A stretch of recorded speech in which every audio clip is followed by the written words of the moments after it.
Welcome to the MHFI podcast. I'm Doug, and I'm going to give you a little intro before we get to the full episode. This is about travel hacking. I think we're calling it Travel Hacking 201 or something like that. It's the more advanced part of the two-part series.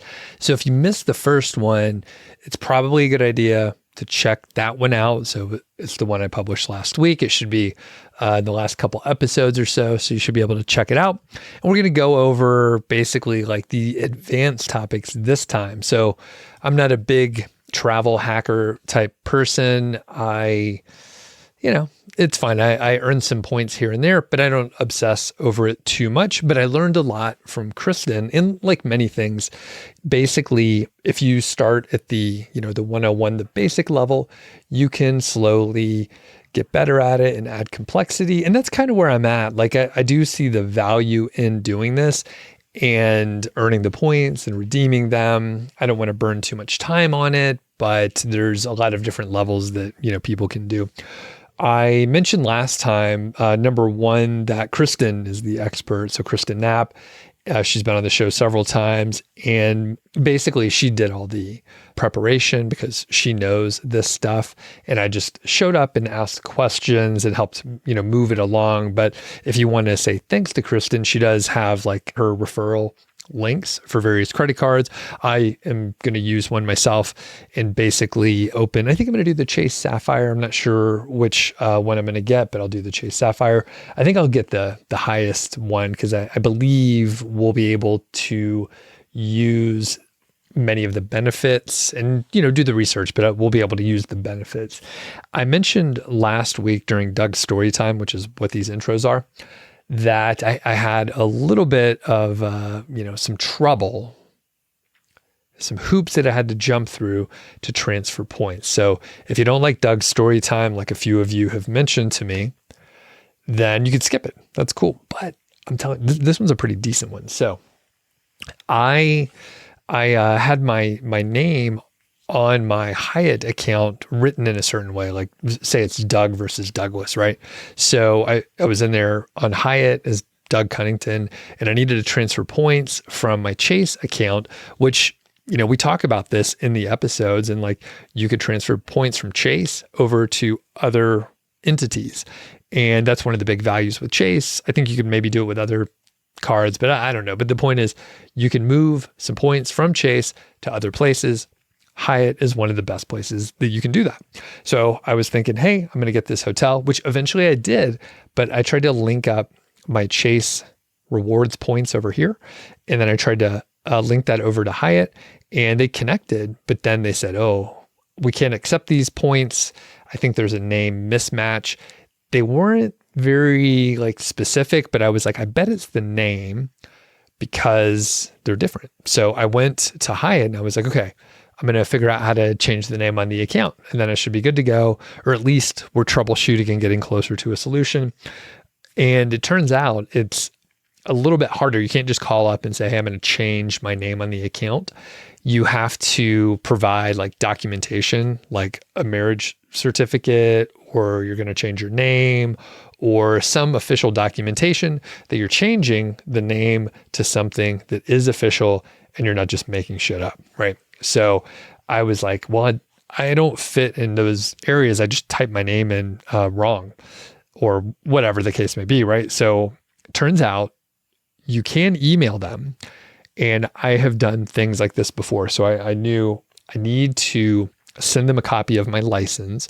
You could blank out the unimportant stuff to them, but the sort of confidential information, like your license number, other things you don't want them to know, and just have the name on there. That's all they care about is the name. So I took a picture of my license, and I also took a picture of myself holding the license so they know that I look like the dude on the license that I'm sending over. So I sent that over via email. The downside is there's no tracking. I did not get any information that said, we received this email and we're processing it and it should be done in X amount of time. It went into a black hole and I didn't hear anything for about, I think it was 10 days.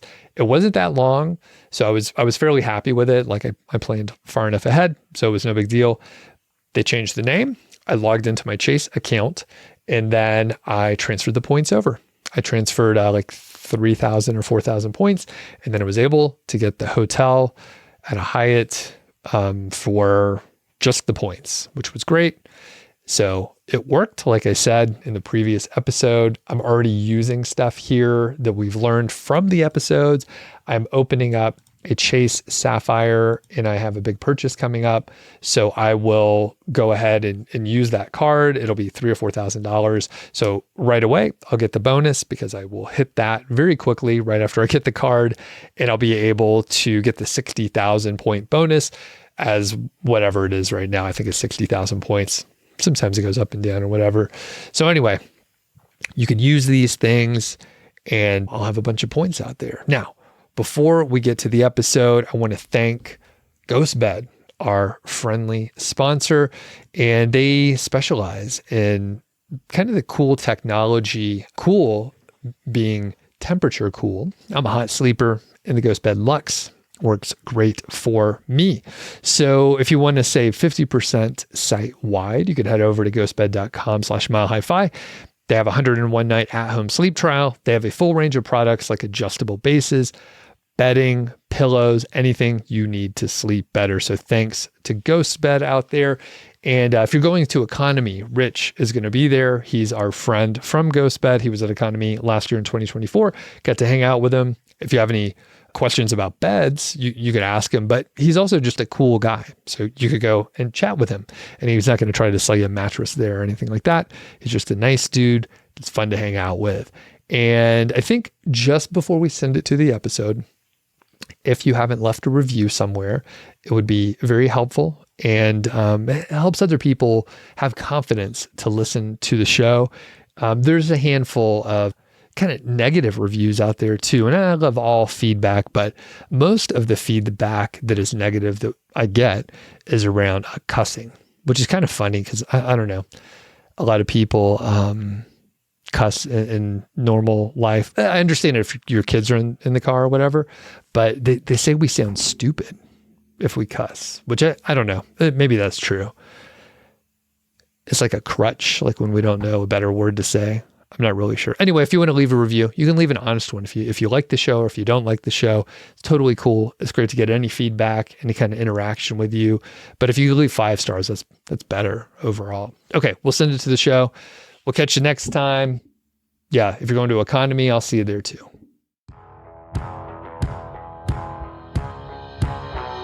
Hey, what's going on? Welcome to the Mile High Fi podcast. I am Doug Cunnington, and today I have Kristen Knapp joining me. How are you doing today? I am excellent. It's always so nice to be here with you, Doug. Today, we're getting into more advanced stuff with travel hacking. We'll kind of go over some, we'll call them pro tips. This is like the 202 stuff. Now that you understand the basics, because you heard the episode from last week, we're going to get into some more exciting stuff. Now, if you didn't listen to the episode last week, we'll be here when you get back. You probably should go and check out the one last week. Definitely. These kind of flow nicely, getting started, basic rules, stuff like that. And then today we are talking about the more advanced stuff. Now, Kristen, when we last finished up, we were talking about like earning points and a couple things like that. And you actually mentioned referrals. And what are those exactly? Like, why do we care about referrals? Friends don't let friends open your credit cards without using the referral link. It's a little rule that I like to use. So I can go into my Chase account and on each of my cards, refer a friend. So I can send you the link to open the card and it gives me some extra bonus points. Now, 9 times out of 10, it's the exact same deal. You just kind of have to check every once in a while. The deal that you could get by going to Chase's page and opening the card might give you a few more points than what they're sending in the referral link. So just double check it. But most of the time, you just want to help out a friend. In our break between the 2 episodes, I actually got a nice little email from one of my Camp 5 friends saying, "Hey, do you happen to have a referral link for XYZ card?" And I'm like, "Sure do." And send it over and I'll earn 25,000 points. How about that? That's awesome. Yeah. So in real life, this happens and You weren't staging that. You actually came back. You were No, like, it "You'll never literally guess." it doesn't actually happen to me that often. So it's really random. It happened while I was recording this podcast. But a good way to do that too is like you and your wife, like you open a card and then you refer her to open the same card, right? So then you get the sign up bonus, she gets a sign up bonus, but then you also get those referral points for having her use your link.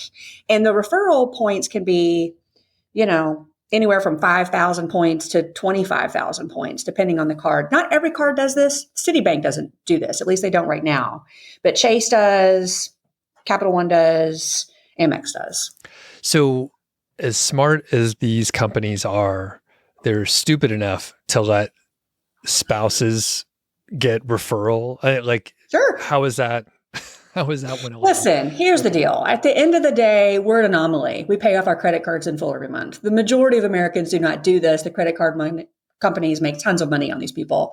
I don't think they're worried about kicking us over 20,000 points to open another card. Got it. I am in. Don't you think? Yeah, you're right. I'm in a little bubble. So like the reason why someone would do that is they potentially have maxed out their credit card. They're like, we need another one. Why don't you open it here? Okay. So yeah, I'm unaware of the rest of the world here. So yeah. Okay. That makes sense. You never got in really bad credit card debt yourself? Fortunately, no. I did have some rolling credit card debt towards the tail end of college. I knew I was going to get a good job though. So actually I did like really fun, cool stuff and then I mostly paid it off. I did a weird thing. This is dumb. In my 20s. So I would have enough in my checking account to pay off my credit card, but I still didn't pay it off all the way because I felt good to have the cash in there, which is a weird psychological thing. Yeah. But once I got married, my wife is much smarter than I am. So she was like, what the fuck are you doing with that? Like, just pay it off. Like, why don't you have a budget? And this is a story for another day. So. But yeah. So refer each other. Yeah. Perfect. Okay. And refer your friends. And yeah, if you get into this game, I can refer you. I can give you, let's just talk about that right now, Doug, because I'm hoping that you find lots of value in what I'm doing here in sharing all this information with you, a little free course of sorts. And in the show notes, I have my referral links to lots of the most popular cards. If it's a card you want, there's probably a link there. And I would be so very appreciative if you would use it. Yeah, but when she says you, she means you, listener, by the way. And the thing is, I'm lazy. I didn't prepare for any of these. We did 2 episodes. Kristen literally spent many, many hours working on this. A gazillion. She's an expert in this area with a lot of experience. So she put this all together, and I'm happy that you did, number one, but also happy to encourage people. Like if you are in a place where you want to open a card, get some of the sign up bonuses and use Kristen's referral link, like that's a great way to thank her. That won't impact the number of points you're getting or any kind of thing like that. It's just like thanking Kristen. Yeah. So and the thing is, I don't open cards too often. I'm learning a ton here. And while, call back from the last episode, your cadence, Kristen, is to open a new card about once a quarter or so. And every 3 months. Yeah. A little aggressive for me and the amount of, admin bullshit that I want to do. So I might be more at the 6 month to 1 year. That's fine. And once I get used to it, and maybe I find the overhead isn't as much, and I'm like, oh, I'm actually be using. I'm just so lazy though. So the thing is, if I get used to it, and I'm like, oh, this particular card can help me in a specific way in the next 6 months or a year, like there's definitely a driver to do that. But I mean, the sign up bonuses are huge. And that's where you get your bang for the buck. Open a new card, get the sign up bonus. I do every 3 months. A lot of people do every month. I'm not comfortable there. You'll find your own pace. But even at opening one every 3 months, I spend about an hour on this a month, maybe. So it's really, as long as you're tracking it, I think we mentioned this earlier, but I want to mention it again. Travel Freely has a free app and a website that you can use to track all of this for you. It keeps it really simple. 10X Travel has one as well. Take a look at both of them, see what you like. I use the Travel Freely one. 10X has that best cards list we're including in the show notes, which really helps I'm getting ready to open a card. They map out which ones currently have the best value. You just start at the top of the list. If you don't have that card, that's usually going to be the one for you. Saves you a lot of research. Perfect. Okay. So let's say I sign up for a card. I realize, hey, I need to take advantage of this. I do what I need to get the sign up bonus. So I have a shitload of points. How do I start redeeming it? I'm like, am I getting a good value? And I kind of have like decision fatigue. So I don't the harder use the part. point. Yeah, that's the harder part. Earning's pretty easy. Redemptions can be intimidating. But at the end of the day, if you've got a whole bunch of United points, which you do, Doug, you just go to United's website, you search using points, and it's pretty simple. Okay, that's the simplest version of this. But as we talked in the last episode, the really valuable stuff are these transferable currencies like Chase points or Amex points or Citi points that you can transfer to numerous different airlines. And all these different airlines have different award charts. So you might be able to find an economy flight on one for 20,000 points and it's 60,000 points on another. And maybe you can even get business class for 40,000 points, right? So at the end of the day, when you have these transferable currencies, just Google it. What are Chase's transfer partners, right? There's like 10. Write down each of those, and you literally go and search every single one of those websites. I mean, it can take a little bit of time, but not that much. I mean, you've gone to United's and searched with points and see what the options are. So just do each one, put in your dates and where you're going and write down what the options are and then pick which one's the best and then do it. You got to practice. It gets easier. There are websites that make this easier. Okay. I use them. Point.me, we'll link it in the show notes, Rome.travel, and pointsyeah.com. So you can tell them, I have Chase points and I have Amex points. Run searches from this location to this location on this date. And it'll say, transfer your points to this airline and book this flight for this many points. And you can filter them just like when you do a Google flight search. You can filter them by the duration, how many stops, like all those things. They're great. Here's the thing. I'm being told, I haven't had this experience, but I'm being told that sometimes there's some that they miss, or sometimes they show you flights that maybe aren't really there. So they're not perfect, but I love them and I use them. You just have to remember, if it tells you, transfer 40,000 Chase points to United or Iberia or whatever it is to book this flight, go to the United site or the Iberia site first, just to make sure that it's available with points before you transfer your points, because there's no going back. When you transfer your Chase points to Flying Blue, whoever, once they're there, they ain't coming back. Okay. So just make sure that flight is actually available on the airline's website before you send your points over. Okay. And you mentioned 3 websites that help you find things. And do those cost anything now? Point.me has a fee. However, if you have an Amex card, you get it for free, but it will only search Amex points in that case. So I am finding myself using Rome.travel and pointsyeah.com a little bit more. They have a free version. They have an upgraded pro version that I've never tried. The free version seems to be sufficient. When does it make sense to pay? Like, is it when you have a lot of points in various places that it's hard to run the exchange rate and understand? How do you know the break-even point for paying? Well, I will say for big international trips, maybe you want to fly in business class and you've never done that before. That's what I did. It was a big, scary redemption and I'd never done it before. So 10X Travel, who you've heard me talk a lot about, they have a great website, a great Facebook group to learn a lot of this stuff from. They offer their own free course, a lot of good resources there. They have a booking service. So I used them and I was very happy because I was, again, doing a big international redemption with 100, 200,000 points and I just didn't want to mess it up. And I found that it was worth it because at the end of the day, I mean, I'm getting I don't know, $6,000 in flights for 200,000 points and plus taxes and fees. I was happy to pay them $250 or whatever it was to do this for me. So I did pay twice.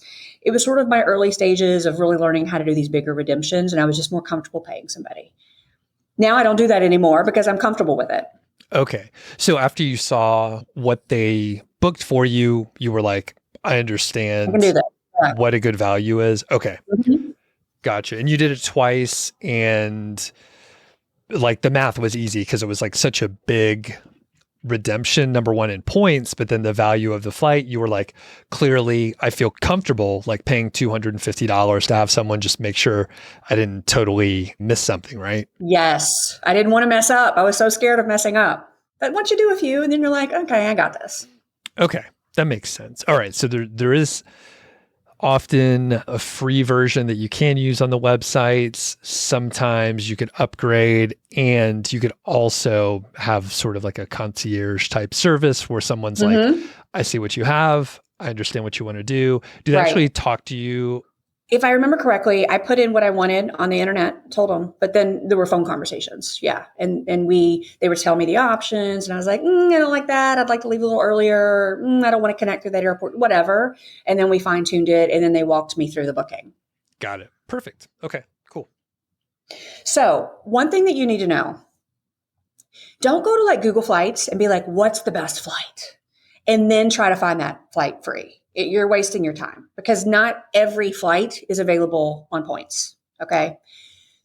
You need to go and look at what's available on points. That's where you start. Award space is a limited commodity. Just because there is a seat available on that plane does not mean it's a seat available for points.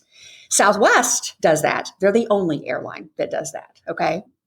Most airlines are going to release a very limited number of what they call Saver Award seats, which are the really cheap point redemptions. Like maybe it's 40,000 points to do a business class flight versus 100,000 points. Okay, these Saver ones. So there might be like 25 Saver Award seats in economy, maybe just 6 in business class. And once they're gone, they're gone. So you might be searching and it'll show you this same flight on Tuesday is 250,000 points and on Wednesday at 60,000 points. And you're like, what? That's because that one still has some Saver Award availability. Does that make sense? Yep. And once they're gone, they're gone. And you'll find that, well, the Saver Award availability is generally best for flights that are way out in the future. So I'm a planner, so this works for me. When I say way out in the future, I mean 11 months because that's when they drop the flights. That's when you first can book flights, but roughly 11 months out. So what happens in month 10, month 9, you start doing those searches. A lot of time the Saver Award availability is gone. You're finding that points required are way, way higher now. You're also finding that the better routings are gone. Maybe you have to connect through 2 different cities and it's going to be 30 hours versus 18 hours in one connection, right? So if you're a planner, especially for the business class seats. Economy is a little bit easier because there's more of those released, but the good business class seats, those get gobbled up pretty quickly. So I usually try to do that 11 months out. So generally best at 11 months out when airlines tend to open award availability or for close-in bookings, like 1 to 4 weeks before departure. That gives me hives. Like I cannot do that. I have to plan further in advance. But if you're more flexible, 1 to 4 weeks out, go for it. And I feel like, well, I often fly domestically, not doing much international travel right now. And I'm in a reasonably big airport in Denver. So there's a lot of airlines that go to, there's multiple routes, different airlines to the same city. So I feel like I don't get as nervous, but I hardly ever wait that long either. Yeah, 1 to 4 weeks. It's like, are all the seats going to go away? Like scarcity is real. I feel that for sure. So, okay. So I want to talk now a little bit about alliances. Do you know anything about this or how this works? Just a little bit, but it's been a while since I've been like flying a lot. Yeah. So not like every airline goes everywhere, but they want to be able to get you everywhere, right? So they team up with other airlines. They become like partners. So this allows you to increase the value of your points and miles. It just opens up so many options. So this is going to hurt your brain, but just bear with me, okay? Here's an example. I transferred Chase points to Air Canada's Aeroplan, okay? That allowed me to book a business class seat on Egypt Air to go to Cairo for only 70,000 points. Now, that exact same flight was also available on United. I could have transferred my points to United and booked that exact same seat on that exact same flight, and United was going to charge me 90,000 points. Okay? So, airline alliances opens up a world of opportunities, but you got to check all these different things. because some are going to be more, some are going to be less. There's no rhyme or reason. It's crazy. Literally the same seat, 70,000 points if I book it through here, 90,000 points if I book it through there. And the way you find this, I suspect that some of the online tools can help you out. Yes, that is exactly how I found it. Okay. I think I found it on Points. Yeah. Okay, gotcha. So you don't magically just know this, or you're not reading trade magazines where they're fucking talking about. Okay. But I have found that I really like. I have found that I've gotten a lot of good redemptions on Air Canada. That's kind of one of my favorite chase partners, I think.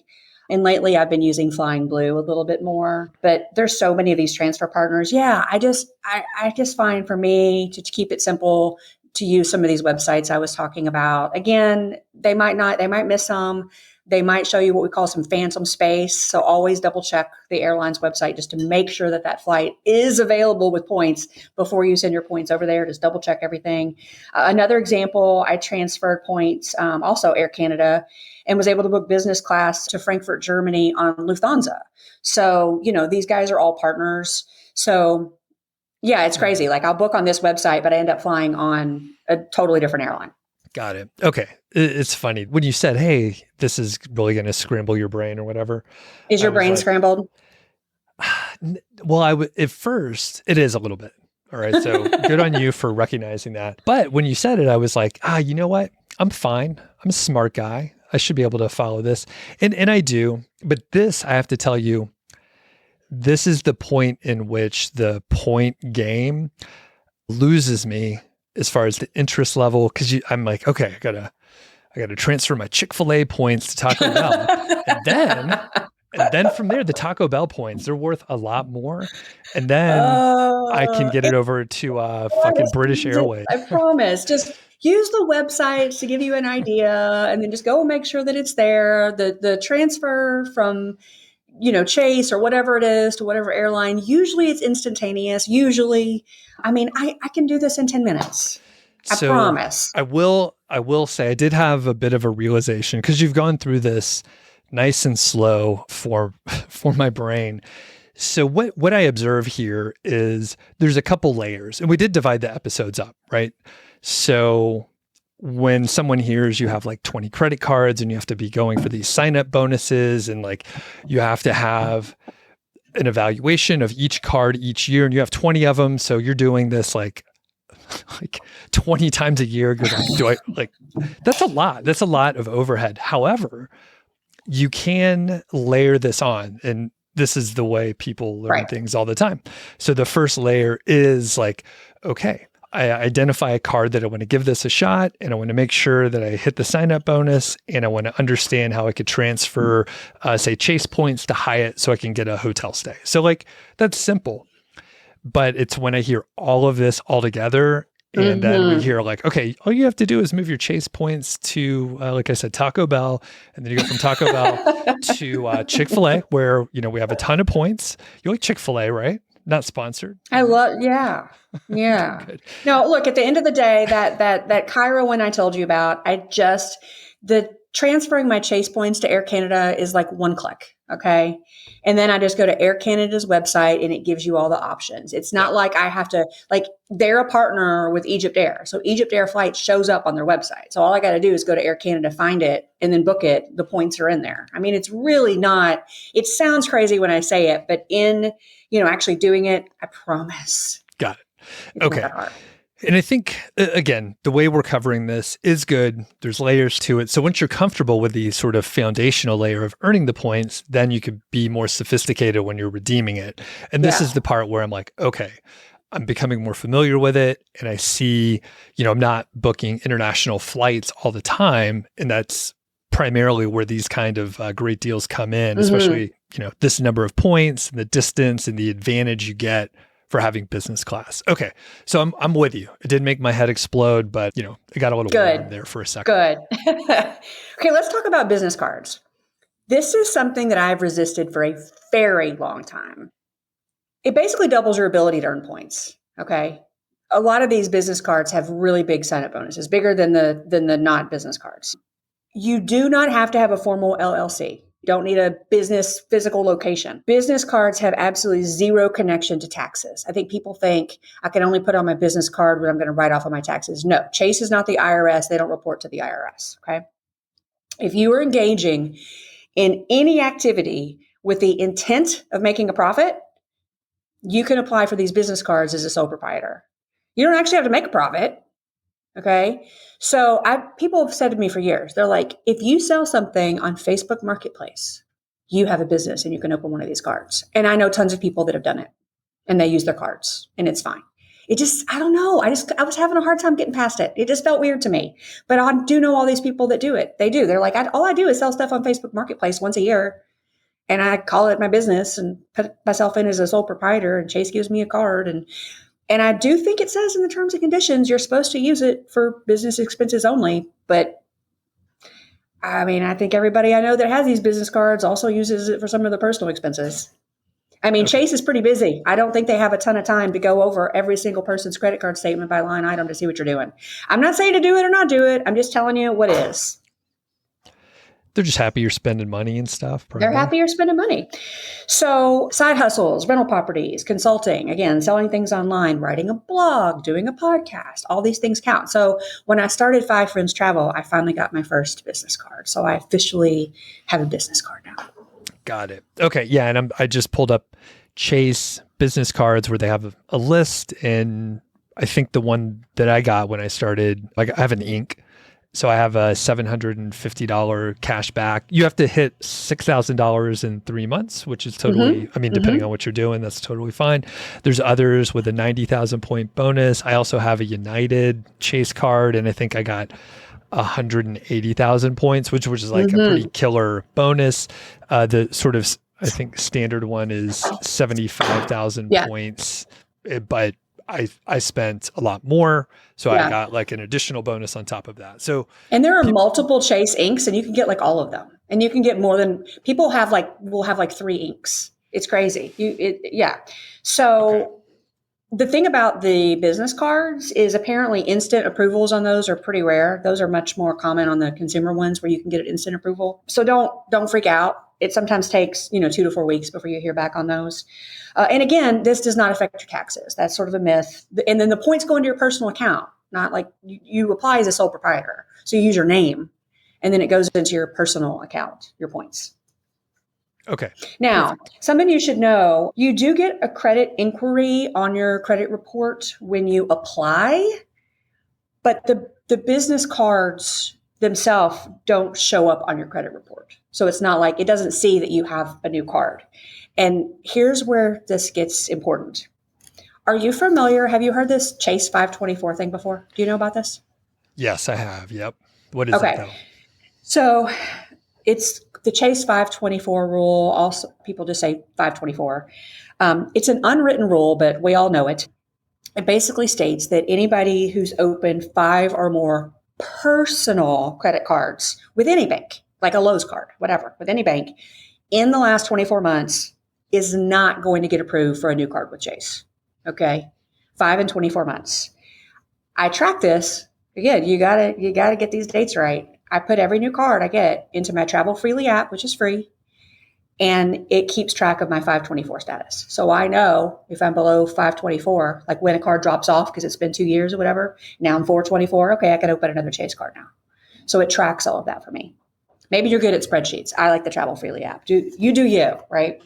And this is just Chase, right? So that's just a Chase unwritten rule. But this is why it's so important when you start playing this game to do the Chase cards first because of this rule. So everybody's like, well, Capital One has this really great opportunity, right? But it's going to take one of your 524 slots. So it makes sense to do the Chase cards first and then move over to Chase or Citibank or Amex or Capital One or whatever it is. So I also will tell you, this is one people mess up a lot. The 524 rule also counts if you get added as, say, like an authorized user on your spouse's card. So don't just automatically do that. I know so many couples, when they open a card, they just automatically add each other. Don't do that if you're playing this game because it counts against your 524. Now, sometimes it makes sense because the maximum spend or the spend that you're required to earn to get the sign-up bonus is so high, you need them to to spend on that card with you to get you there. So I have done this once because I needed to spend like $15,000 or something in a certain amount of time. So I put my husband on with me and we were able to both get to that spend that way. But just don't do that unless you have a really good reason. Okay. And then on that note, are you both opening cards all the time so that you could run through more? Yeah. So he doesn't love all this. He hates that he has multiple credit cards. He has to pay bills on everyone. I've set it up for auto pay to try to make things a little bit simpler. Usually in this game, if you're, your partner, there's going to be a resistant partner. And he was in the beginning. But once you see the free flights happening and the free hotels happening, then it's like, oh, well, maybe this isn't so bad, right? So I kind of just handle it. I track it all for us. And at the end of 3 months, I'm basically like, okay, give me that card. Now use this one. Give me that card. Now use this one. So I keep it as simple as possible for him. Back to the business cards, I want to mention, here's what's so cool about them. They don't, because they're not on your credit report, they don't add to that 524. So you could get a business card, another business card, you could open like 10 in a year, and you're still under 524 with Chase and could open more cards. So a lot of people, this is all they ever do, is just continue opening these business cards and just churn these business cards. You do have to be under 524 to get that first Chase business card, though. You can't be at 5 and they'll give it to you. You got to be at least at 4 or 3, whatever, to get that first Chase business card. And I was at 424 when I opened mine. Checked my 524, still 424. Yeah, it doesn't count. Doesn't count. Cool. Okay. And does your brain hurt yet? Well, this question, maybe.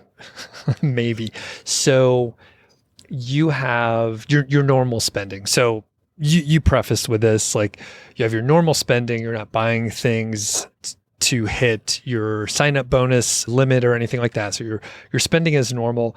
And many of us have cards for our like monthly payments on like random stuff. So are you changing your credit card for like your streaming services and your other whatevers that you're paying for? That sounds like a pain, frequently? Right? Yes. Yeah. I do not, because I have enough spend to meet my sign up bonuses without doing that. But there are people that will move them if they have much lower expenses and they're not going to be able to meet the sign up bonus. I will tell you that sometimes I don't do it terribly often, but with Amex, this doesn't work. They don't count gift cards toward a sign up bonus minimum spend, but other ones do. So say I have a minimum spend I need to meet with Chase, I might go buy a $500 Target gift card to put on my account to use for my Target groceries to help me hurry up and meet that spend. So I do some things like that occasionally. Gotcha. Oh, and I have before prepaid some things. Some people will do that. They'll prepay whatever insurance for the rest of the year to hurry up and hit a higher spend or something like that. So there's some creative things you can do. But, a lot of these cards, like I said, if it's spend $4,000 in 3 months, if you're putting everything on it, you're probably going to get there without having to get too creative. Right. And the gift card thing made me think of the cards you can get from like Sam's and Costco, where it's like discounted. Yeah. Like you get $100 gift card for like $80 or $85 or whatever. Obviously, you have to make sure it's something that you're going to be spending money on, but they have tons of different ones. I even see some like local businesses that are not chains for gift cards at Costco, for example. Yeah, so, totally. They do those with Southwest Airlines. You can spend like $450 to get a $500 gift card. Yeah. Again, Amex doesn't count gift cards toward your sign-up bonus, but the other banks do. So just a little tidbit there. So if you're wondering, if you're getting started right now and you're like, I have no idea, I haven't been tracking this, I have no idea what my 524 is, because I didn't when I first started tracking it, because I knew I needed to put all these things in to my Travel Freely app, right? When I open each card, creditkarma.com. You can do it for free. You can pull up all your cards and see what the start dates were of them. So that keeps it simple. So again, at the end of the day, because this 524 rule exists, that's why we say to get the Chase cards first. The Chase Sapphire Preferred is widely considered the number one best card to start with. Chase Sapphire Preferred. Now, if you want to do the Reserve, I mean, they're pretty much the same card. The Reserve is just the fancier one that has the higher annual fee that I was talking about in the last episode, because you get the $300 travel credit, you get all the travel insurance, and you get the lounges, and you get the free global entry and TSA pre-check. So again, they're pretty similar. Choose which one you want, but either one of those is going to be your best first card to go with. And of course, I've included my referral link in the show notes. Okay. And if someone has, so for me, like I'm not deep into this, but I have like some cards already with some things that kind of overlap with Chase Sapphire Preferred. How do I know if I'm getting the right amount of value? Like I already have TSA pre-check. I have a handful of other things. Like when might it be an exception case where like another card is the better move to go towards? You just got to math it out. You just got to sit down and look at them both side by side and be like, does this provide me enough value? Right? Okay. Is that answering the question correctly? Yeah. And Does that answer for you? Yeah. Yeah, I think like because everyone's a little different, and I mentioned in the previous episode, like lounge access isn't as important to me right now because I'm not spending a huge amount of time at airports. It's rare when I'm at the airport for many hours. So I'd probably be looking at specific other perks. Yeah, other perks. Travel insurance, things like that, maybe. Yep. Yeah, totally. Okay. Yeah, they'll all have different ones. You just kind of have to look at what some of those are. But some of these, I tell you, people get so hung up on these annual fees, but man, some of these ones with the higher annual fees give you some pretty good perks. So that's why my Chase Sapphire Reserve is sort of my ride or die. Yes, I pay $550 a year for it every year without fail because I find that it's worth it. So you just have to kind of decide what works for you. Sorry to interrupt there. So you potentially have several cards that cost around $100. So, I mean, do you use the same logic where you're just like, am I getting value from this? I need to cancel that. Cause obviously you're like, okay, you don't want to cancel the card in under a year. And also you don't want to have like 6 cards that cost $100. Unless it's worth it.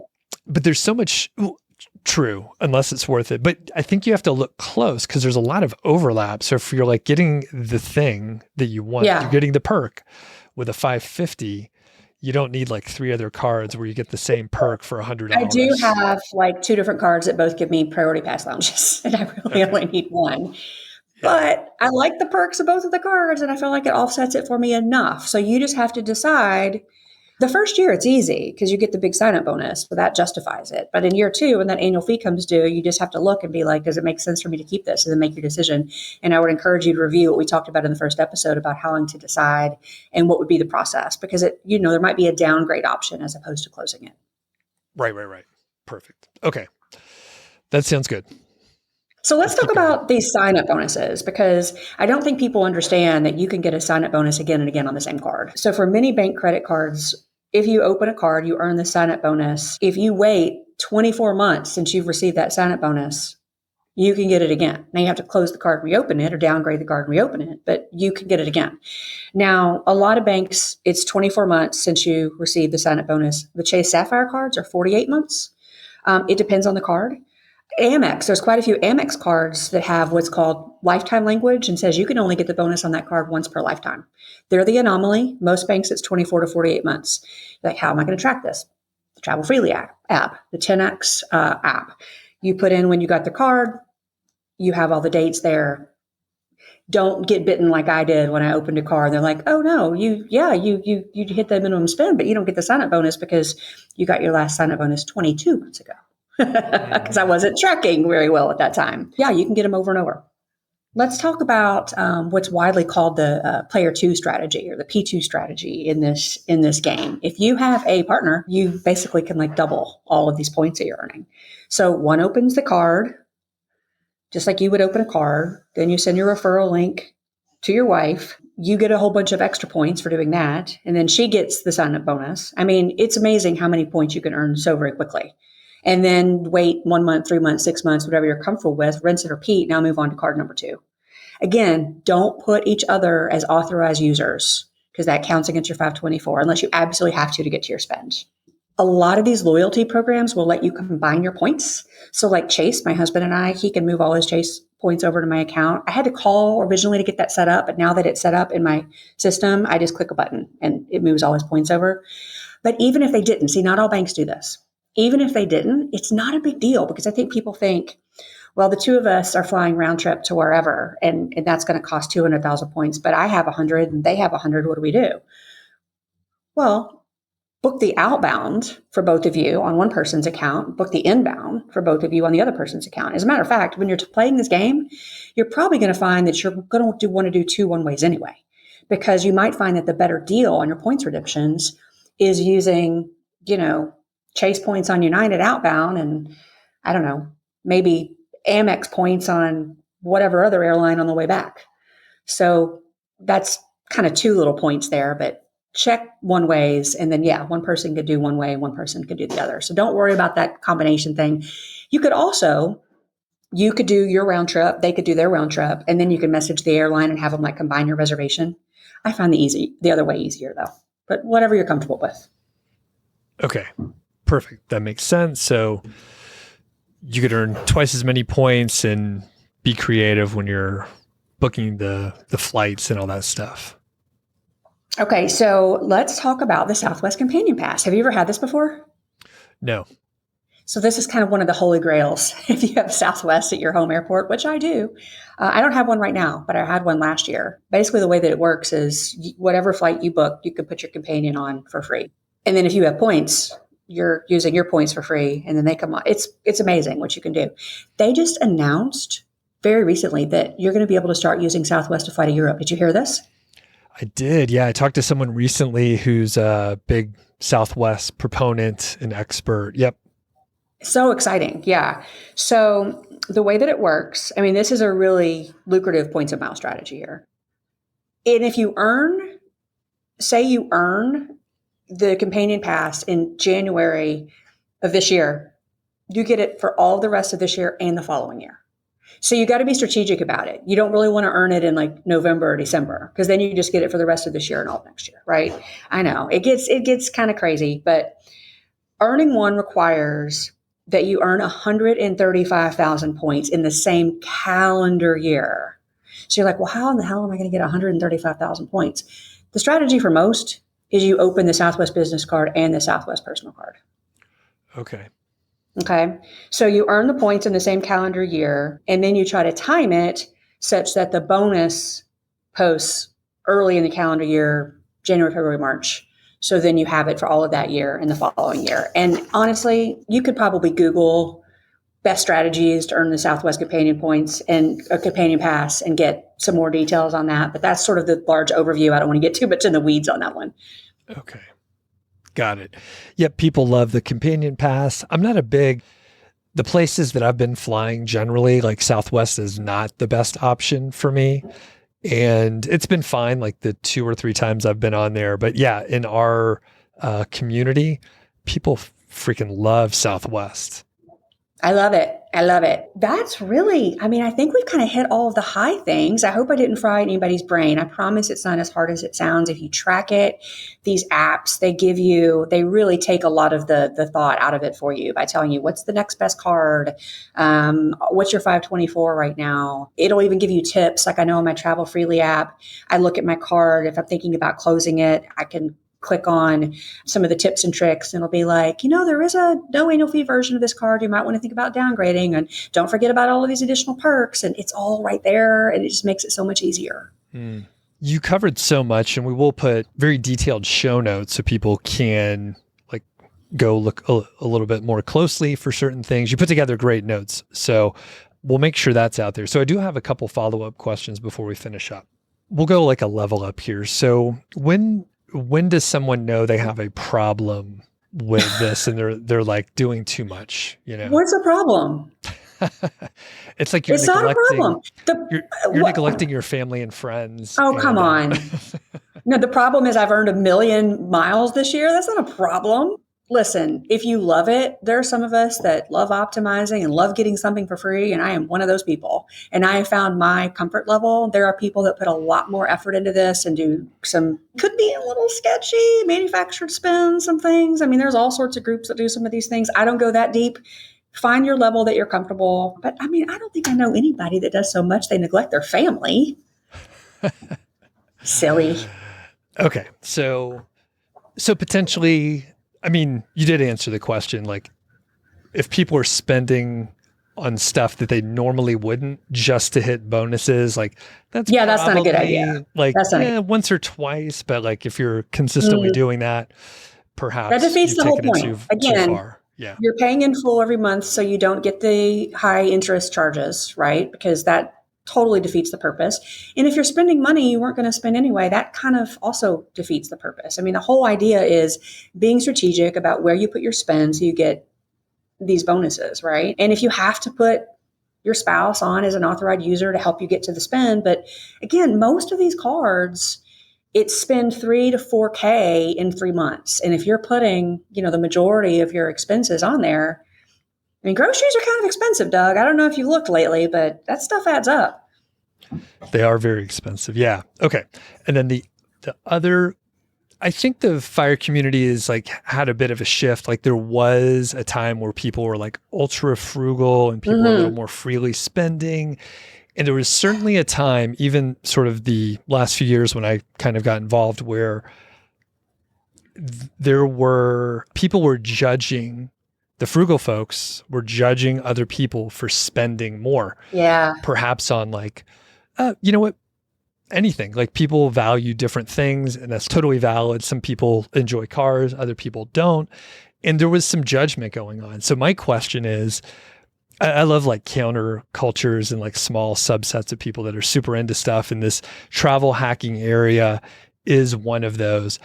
Do the people that are super into travel hacking, are you judging me for doing such a terrible, piss poor job of using points and just like, if you I'm a chump. Cashed in 100,000 Chase points for like cash, I would be very unhappy with you for sure. Cause that's a terrible redemption. People will use their cards because Amazon gives you a choice a lot of times to use your cards points. You get 1 cent per point. Look, if you're hard up and you need the cash, by all means. But otherwise, and if you're not going to travel and you've got all those points, okay, fine, use them for something else. But why are you getting travel cards to start with? Just to normalize it for everybody out there that has also made this mistake. I have literally I'm accumulating a bunch of points and I'm just like, I don't even know what I'm going to use it on. I wasn't familiar with the transferring around to different programs. So I've literally cashed in $700 or whatever in points just to get the cash. Yeah. And then I'm like, okay, and look, used it. It's fine. It's gone away. I suppose if you don't have any other use, but they are travel points. So start going places, Doug. Well, that's the thing. Now I'm wiser than I was. Cause I literally in the last, say, year, I was looking and I was like, we don't have quite enough Hyatt points, but we had a ton of Chase points. I could have just transferred over whatever the 10,000 points we needed to be able to stay at the place. It would have been fine, but I didn't realize I could just transfer them over. Even though I heard you talk about it and other people and tell me hey, if you're not getting at least this value, you probably should rethink it. Which, you're not getting 2 cents per point. I would rethink it. You talk about being judgy, in this little community of travel hackers. You've heard me talk a lot about 10X Travel and their website. They also have a Facebook group called 10X Travel Insiders, and we'll link to their Facebook group in the show notes. But that's a great one. People post stuff every day about their redemptions or asking questions about a redemption. And you learn so much. You learn so much by reading people's experiences. But I will tell you, if you're cashing in 200,000 points for something, they're going to be like, that's a terrible redemption. So that could be a little judgy, but they try to be nice. But they will let you know if something, because people will be like, this is the redemption that I'm doing. What do you think? And they'll be like, what? That's yeah. So there's a much better way. Okay. There's a much better way. Cool. All right, Kristen, this has been awesome. And I will give you a second to talk about some upcoming travel that people might be able to check out and where they could find you and all that stuff. So what do you got? Okay, so I love to travel. I love to plan travel. I love hanging out with five people. So I thought, why not combine these things? I created Five Friends Travel. We launched in I say we, I mean, it's me. I don't like taking the credit, so I just always say we. We launched in late September of 2024, so it's still pretty new. But the idea is group travel with the FI community. I plan trips that I want to go on because for years people have been saying, God, you go on these great trips. I'd already been taking friends on some of the trips I was doing. So I just am doing it on a bigger scale now. So I plan the trips that I want to go on and open it up to the community. FiFriendsTravel.com is the website. You can see what trips are currently available for booking. You can also on the bottom of the page subscribe to the website. You'll get an email from me every week with updates. You'll always know about any new trip launches. Right now, let's see what's not sold out. We've got about 2 weeks in Morocco that I'm booking for October of 2025. And then in December of 2025, we're taking a group on a river cruise on the Danube from Vienna to Nuremberg to visit the Christmas markets. And for 2026, some really exciting things. We're definitely going to do a cruise through the Netherlands and Belgium during tulip time, which is going to have a bit of a Belgian beer focus, thanks to some of the friends that are going to be joining me who are super into that. So that'll be fun. That'll be in April 2026. And then I'm also going to plan a African safari to Tanzania for 2026. I don't know what month that's going to be in yet. So stay tuned, sign up, and you'll know as everything's launched. There's probably going to be at least 1 or 2 more trips. I'm looking at Machu Picchu. I'm also looking at Turkey. All right. They sound like huge trips. So yeah, people could go sign up for the email list to stay aware of, what's coming up and any availability. I know some of them are filling up pretty quick here. So, and again, as a reminder, I haven't paid for a flight in over 10 years at this point by doing this travel stuff. And I also maybe 50% of the time I pay for hotels, but you can get your hotels for free too. So just saying. Pretty amazing. All right, Kristen, it's been awesome. And like I said, we'll be putting together very thorough show notes, and Kristen, your referral links are down there. So if people found it helpful, they can use those links to specific cards. So thanks a lot. Thanks for listening to the show. That was the Mile High Five podcast, and I'm Doug Cunnington. If you dig the show, please do 3 things for us. Number 1, tell a friend, a family member, an enemy about the show. We really don't care who you tell. Maybe forward them a specific show that you know that they will like. It's the single most helpful thing that you can do to spread the word. It's like giving us a virtual high five, and actually we don't give high fives in person, so the virtual kind's pretty good. And more importantly, your friend or family member or even your enemy will appreciate the fact that you were thinking of them. Number 2, make sure you're following or subscribed on your podcast app, Apple Podcasts, Spotify, Overcast, YouTube, whatever you're using, and that way you won't miss a show. And number 3, please leave us a rating and review. We read them on the show occasionally, and you might hear yours out there on an upcoming episode. Quick disclaimer, this show is not financial or legal advice. I'd actually be surprised if it sounded like it. It's really just for entertainment, and that's at least what we're hoping for. But seriously, get advice from professionals. So we'll catch y'all next week.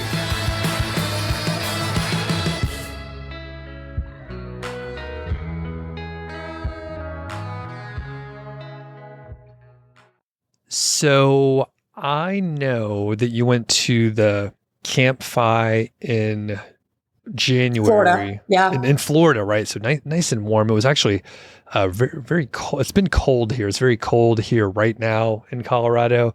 But anyway, it was cold for Florida, highs in the 60s. It was still way nicer than home. Yeah, good grief. Okay, yeah. So Camp FIs, we talk about them all the time. They're very fun. A quick note: some people feel like camping outside just because of the name. It's not. They're held at like retreat centers, and you usually have to have like a roommate or 2.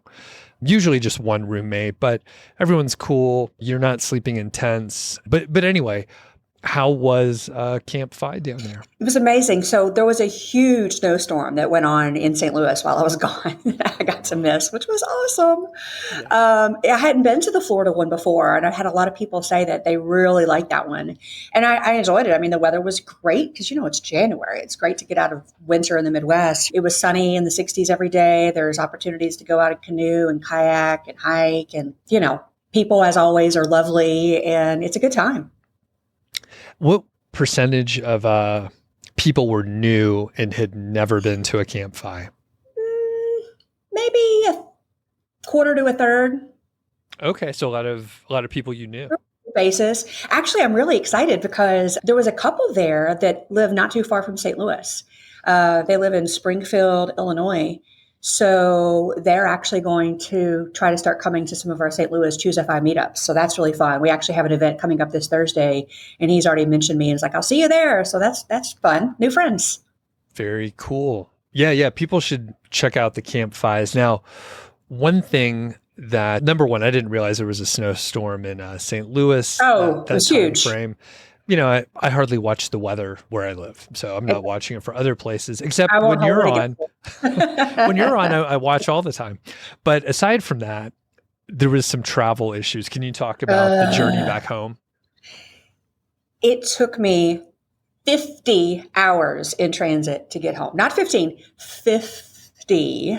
So this was one of the bigger winter storms we've had in St. Louis, in like a decade. And it wasn't just St. Louis. It was like Midwest, all the way across to like the mid-Atlantic. It was a big one. So there ended up being, that I know of, 5 or 6 of us whose flights got canceled going home. And thank you, points and miles, we were able to get rooms at the airport Hyatt. So it wasn't too bad. But the problem is, I spent the first night, so at the Jacksonville Airport Hotel. I got to spend the second night at the Houston Airport Hotel. I'm like, you've got to be kidding me. So, of course, everybody else kind of left out the following morning. So I had to spend all the next day and like half of the next day by myself, which my husband was like, honey, it's fine. He's like, trust me, you don't want to be here. The weather's terrible. Everything, the roads are awful. Like, it's fine. And I'm like, I know, but, airport hotels by yourself, you don't have a car. Like, this isn't great. But what ultimately happened is the first cancellation was due to the weather, obviously. The second trip, which they routed me through Houston, they rescheduled me through Houston, we're literally on the plane, but we're sitting for a really long time. We'd left the gate, like we're out like on the runways. We're sitting and we're sitting and we're sitting. I'm like, this is weird. Like, there's not a lot of traffic. Like, what's the holdup? And then the pilot comes on. He's like, yeah, there's a steering something in the nose. He's like, we're not going down the runway at 200 miles per hour with this. It's not happening. We're going back to the gate. I'm like, you got to be kidding. So ultimately, we were delayed long enough that I was going to miss I wasn't getting home. So, oh man, yeah. So another night in the hotel, and 50 hours later, I got home. But my husband was right. I didn't want to come home. The weather was terrible. How much snow did you get in St. Louis there? Oh, like 8 or 9 inches, I think. Okay. And then like 4 days later, we got 4 more. I mean, this is a very snowy, cold winter for us, but also much of the country. It's a little bananas right now. Yeah. It's snowing in New Orleans today. Do you know that? You're not watching the weather. Do you know it's snowing in New Orleans today? Houston and New Orleans are getting snow. That's crazy. Crazy. That is very cold. And then how do you deal psychologically with the delays? And then, the first flight is canceled and then you ran into more issues. Do you just like lose your mind? Are you calm? How do you deal with that? I wasn't thrilled about it, but I also recognize that there's not much you can do. In the case of the weather one, they're not going to pay for anything. It's act of God, right? So you're paid for your own hotels, your own extra meals. The one with the nose problem, then they gave me vouchers for food and a hotel voucher and all of that kind of stuff. So, at the end of the day, I try to be glass half full, Kristen. I look at it as an adventure. Now, had I had to miss work as a result, I would have been a lot more stressed out about it. But I moved to part-time work last March, so I'm living the dream. Mm-hmm. And I wasn't going to miss any days. So it was a little bit less stressful. And I just looked at it as a fun story to tell on a different day. Gotcha. And I'm lucky to, that's good that you're able to deal with it that way. I think it's been a while since I've had like massive delays and changes. And when I traveled a lot for work, there were a lot more at bats for me to like get screwed by the weather or some other issue. And the thing is, I think at times I would be frustrated, but the cool part, like I didn't control any of it. So I was just like, I have to deal with whatever happens anyway. But one of my observations, now that I'm getting much better sleep and I'm just sleeping more, I'm pretty sure I would be just much calmer if I'm like well rested. And traveling sometimes, especially in those days, like I don't think I was sleeping as much, and I probably was like more grouchy and irritable because I didn't get enough sleep. So I see.